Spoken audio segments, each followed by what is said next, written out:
यासीन, कसम है कुरान की जो हिकमत से भरा हुआ है। ए मोहम्मद सल्लल्लाहु अलैहि वसल्लम, बेशक तुम पैगंबरों में से हो, सीधे रास्ते पर हो। ये कुरान गालिब व मेहरबान का नाजिल किया हुआ है ताकि तुम उन लोगों को जिनके बाप दादा को खबरदार नहीं किया गया था खबरदार कर दो कि वो गफलत में पड़े हुए हैं।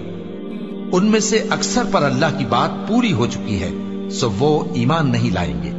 हमने उनकी गर्दनों में तौक डाल रखे हैं और वो ठोड़ियों तक फंसे हुए हैं, तो उनकी गर्दनें अकड़ी हुई हैं, और हमने उनके आगे भी दीवार बना दी और उनके पीछे भी, फिर उन पर पर्दा डाल दिया तो ये देख नहीं सकते।